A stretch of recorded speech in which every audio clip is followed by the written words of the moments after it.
Hey, I'm Tyler. And I'm Katie. Welcome to Not-Stalgia. The podcast where we figure out if things that you like are objectively good or if you just like them because you liked them when you grew up. It's a good tagline. We're going to go with that, at least for this week. Okay, Kate, for this inaugural episode, our first episode ever, the thing I want to examine here, revisit, is Rugrats. That sounds like a disease. What do you... Sounds like you got to put your mattress in a car for hours in the sun to kill that. Oh yeah, Rugrats. What do you know about the TV show Rugrats? I might have given something away there by saying it's a TV show. It is a TV show. I think I should preface this by saying that when I was growing up, I never had cable. I'm 26 years old, so we didn't get cable till I was at least like 10, I would say. So by the time we got cable and like figured out how to use it and like figured out all the different channels, because like it's a lot to take in as a kid, I think I was like beyond a lot of the things that like millennials really cherish and love. Are we millennials? That's a whole nother conversation we can have at another time. Yeah, don't but I start guess we that. are technically. So I was beyond a lot of the things that a lot of millennials love and cherish. So we figured it would be a really good idea for me to offer some kind of weird objective view on stuff that we love. So, what do I know about Rugrats? Yeah. Rugrats is a TV show. My cousin David really liked it. Okay. It is about babies. Correct so far. It's like a surprisingly not diverse cast of babies. You don't know enough about it. You don't know about Susie Carmichael. Well, there is like one token African American baby, You're right. which I think they is added probably her later wrong. in the run Yeah. too. She wasn't there at the beginning. Okay, she's the Franklin of Rugrats. I'm working on it. Yeah, you're right. Other than that, well, that's really what I know. There's Jewish Rugrats. Okay, I'm just saying, it's not just like all one. Anyway, okay, so it's babies. What else is that? Non-diverse babies. Is that all you know? They have adventures. Okay, I'd say that's fair. Here is everything you need to know about Rugrats before we kick back and watch one. Rugrats premiered on August 11th, 1991. Ran from 1991 to 2004. They had 9 seasons. They made 172 episodes. And the basic concept of the show, like you said, it's babies. They're babies, though, who can speak and communicate to each other. So the idea really is like, what if babies, when they're babbling at each other, are actually having conversations?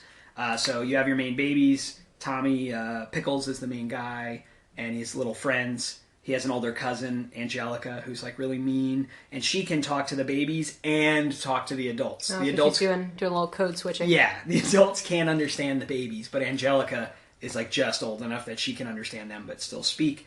And every episode, basically, to boil it down, is like the babies hear about something, they misunderstand it. A lot of the humor on this show comes from the Rugrats saying things wrong, like they will mispronounce words. You'll see some of that. And they'll say the word wrong all the time. Like that's just what the word means to them. And they'll have these adventures, like you said, but we get to see the adventure from their point of view. It's usually visualized for us. Like if they're playing in the garden center at a store, it's like a jungle, and you see them like they're in the jungle. Don't give away too much. I know, I'm just giving you the laydown of the show. That's the that's the basic part of the premise of the show. Okay, and here are just some of the things I think will make this show hold up and be objectively good now, even without nostalgia. Okay. Number 1, the artwork I think is really cool. Take a look at it. There's a picture from Rugrats, the first image you're seeing as we work on this. What do you think? I don't like their mouths. The creator. I don't know what it is. I don't like their mouths. It's very colorful. Side note aside, I wonder if the attention problems that we're seeing in millennials is the result of like too much color in the cartoons. That will be one of the main theses of this podcast as we go. Yeah, that's what I said. Theses. The creators of the show, Arlene Klasky and Gabor Chupo, their whole thing was they didn't want the babies to be cute. They wanted them to look like weird and deformed. They really were into that. Like most babies. Yeah, correct. It was very realistic. They didn't want to make... always accepted. She's absolutely perfect in every way. So she doesn't... Oh, you're saying she doesn't look weird. She doesn't look weird. weird. You're saying all babies... She looks like an angel baby. Except for her. Yeah. Okay. I think the artwork makes it unique as opposed to just going the easy route, make them all look like cute with big eyes and stuff. I think the concept is dynamite, and I don't think you really I think it's pretty unique. There was that movie with John Travolta with the talking baby, Look Who's Talking. I don't know if that's before this or not, but I guess it's pretty much the same idea. But couldn't the adults understand that baby? I really don't know. I don't know. That could be a whole nother episode. Yeah, we're overthinking So, this. other than that one movie, or Baby Geniuses, another one, there isn't really any other media with this concept. I think it's very unique that way. It's really relatable. Everyone was a baby, or is around a baby, or has a baby, so this appeals to a lot of different people. And I think it's got a strong premise for humor, because you have, the babies misunderstanding things. And I think what you're going to find watching it as an adult is there's lots in there for grown-ups, like for the parents watching it with their kids at the time, because the adults are really funny too. What's going on with them? There's like a neurotic dad, Chucky's the scaredy cat, we'll get to that. Stu Pickles, Tommy's dad, is like this sort of not very successful toy inventor kind of thing. There's a lot to it, but Lord knows the adults need something. Because you can only watch so much Daniel Tiger, let me tell you. No, see, we're never going to look at Daniel Tiger on the show. No, I know.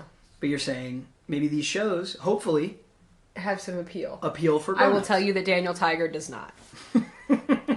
In 20 years, there's going to be a husband and wife doing a podcast about if Daniel Tiger was good or not. Okay. Here's what we're going to watch today. We're going to watch 2 episodes. We're going to watch Season 3, Episode 7, and Season 4, Episode 1.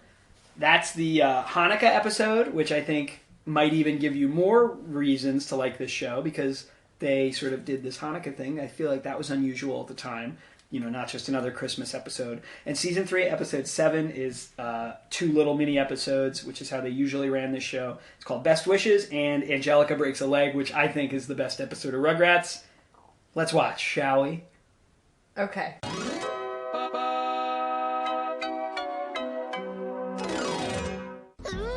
Sometimes she makes me so mad. I wish something really bad would happen to her. No, don't say that, Tommy. You should never wish bad things on other people. What if they came true? He's right, Tommy. Something really bad might happen to Angelica. Yeah! Like maybe your hair could turn into worms. Or maybe your nose could get bigger and bigger until she couldn't move without bumping into walls. No! I wish something really bad would happen to Angelica. Something so bad that, well, I can't even think of it yet. But, Tommy, I mean it, Chucky. I wish that the baddest thing in the whole world happens to Angelica. I wish.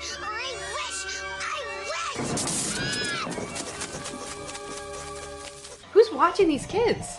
The grandpa was sleeping. Oh, he's sleeping. That's the joke here. Oh my god. Because the parents are out. That grandpa should be in a home. You wait. Okay, this is intense. The title sequence. That's a lot. That background. Wow. So this is the old baby. She's his cousin. She seems like garbage. I think I really identify with that redheaded one. I think that redheaded one understands me. We didn't touch on it much, but he's really anxious. He's an extremely distracted parent. Has she been medicated? Yeah, I don't like how his feet are all turned in. That's weird. Is that a medical issue? I don't like this voice acting also. None of it? None of it. What about Chucky? The red-haired one was okay. Look at these babies walking through the glass. This is horrific. Who is supervising these kids? They're out back in a fence. I think that's a common problem with this show. Stu, what are you doing? Making chocolate pudding. It's 4 o'clock in the morning. Why on earth are you making chocolate pudding? Because I've lost control of my life. All right, I really like Angelica's mom. She's a good character. I mean, I think it might be bad commentary on, working parents make little bad kids. Maybe. Is she, sanding furniture? Shaking baby. This kid is so poorly supervised. This little girl's pretty unbalanced. I'm a little worried. She might need to see a doctor. She's gonna Tanya Harding herself. His diaper always looks like it's extremely full, also. Really unpleasant. Heavy D. I'm gonna tell you, Angelica is not fine. She should probably see some kind of child psychiatrist. What they needed was a miracle. Yeah, a miracle, whatever that is. That's when something good happens that you thought could never happen. Well, that'll never happen.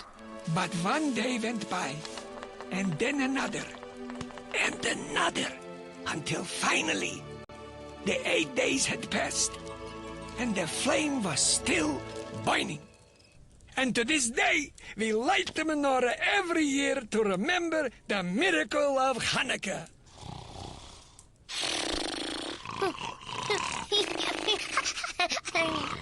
You unsupervised children around fire. God. These kids all need to blow their nose. I had no idea Hanukkah was so interesting. Who's this friend? That's that they're Chucky's bringing dad. around? I know, but like, He's a I'm single confused. dad. He just is lonely. How do they know each other? How do these That's a good parents all question. know each other? I think they like Are their neighbors. All friends? Yeah, they're kind of neighbors, I think. But they're all very close friends, yeah. See, those kids are gross. It's a very Zionist show, I feel like.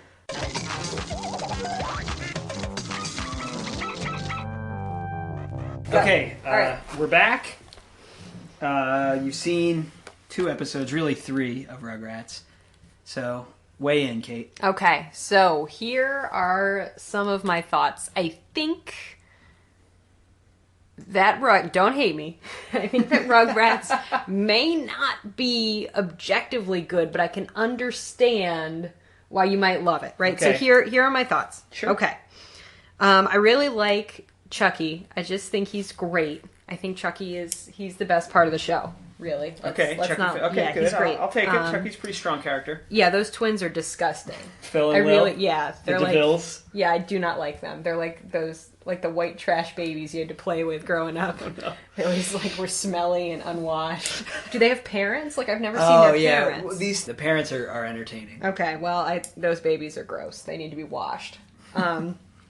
The voice acting, I wasn't like totally enjoying. Too much? I just think it's too much. But I think as a kid, I think I'd be cool with it. Okay. You know, it just kind of sounds like the voice that I do when I try to sound like Right. a kid. It's like obnoxious. You know, like don't touch other students' backpacks. That's fair. That's fair. You know? I can understand that. I liked all the adults though. Like I liked all their voices. They were pretty good. Yeah. My main criticism and the thing that stressed me out while I was watching it, possibly leading to a more negative evaluation, is like these kids are totally unsupervised all the time. Like, what's going on? Like, I want to call child services. Well, a lot of times we didn't see one like this, but a lot of times they'll be putting their like playpen in the like living room, and it locks. But Tommy has this actually doesn't sound good. He's somehow stolen and squirreled away a little toy screwdriver that he uses to undo the latch. like prison. And they escape all the time. No, that's not good. So- so these kids are completely unsupervised, and they're just like touching fire. They could be sticking their hand in electrical sockets. They're probably choking on stuff. It's not good. But that aside, you know, that doesn't affect how it stresses entertaining me- the no, show it is. I stresses guess me I guess it out. does in a way. I like that Angelica's little doll is just absolutely destroyed. That was like a nice touch. It's very realistic, Cynthia. And in the Breaking a Leg episode, I always call it the chocolate pudding episode because that's really the only great part about it. When they're like, "Why are you making chocolate pudding at 3 a.m?" and Tommy's dad is like, "Because I've lost control of my life." That's great. That's really good. So I'm gonna go with. I'm gonna think about what you said earlier. So it's got like a weird look. You said you liked it. I actually don't like it. You don't like that like strange deformed look. I like the concept of like the babies and they're all talking to each other, but I don't like the voices that they actually speak in. And there were a couple funny asides. I liked that for the adults. But I'm gonna say, sorry guys, not objectively great. Doesn't hold up? No, I don't think like I'll be watching another episode anytime soon. Ouch. All right, hey, you know what? I'm not here to judge your judgment. Me neither. You're entitled to your opinion. I still love you. Wow. So, you weighed in, Kate, for the first episode ever. Rugrats doesn't hold up. Fair. If any listeners out there, if you want to see these episodes, Rugrats is on Hulu. You can find it there. It's also on DVD, so go check these ones out. And we will be back next week with something else that you can eviscerate. I'm not eviscerating. I'm just saying. From an objective point of view. That's fair. That's why we're here, to see if these things hold up. This is really scientific. Rugrats doesn't. Not that my opinion matters here, because we're really interested in what you have to say as someone who hasn't seen it, but I'm going to say I think out of these old shows, Rugrats does kind of hold up. I think. I'm a little worried for what's coming next then. You can find us on the web, Not-Stalgia.org. You can email us with any feedback, suggestions, disagreements, whatever. Notstalgia@AOL.com. Find us on social media, Twitter, Instagram, Facebook. It's Not-Stalgia. And there's an app out called Anchor. The website's anchor.fm. If you find us on there, it's a podcasting app. You can actually call in from your phone, leave us messages, which we could play on the air. So find us online. For Not-Stalgia, I'm Katie. I'm Tyler. Be critical of the media that you love. Nick, Nick, Nick, Nick, Nick, Nick, Nick, Nickelodeon. Nick, Nick, Nick, Nick, Nick, Nick, Nick, Nickelodeon.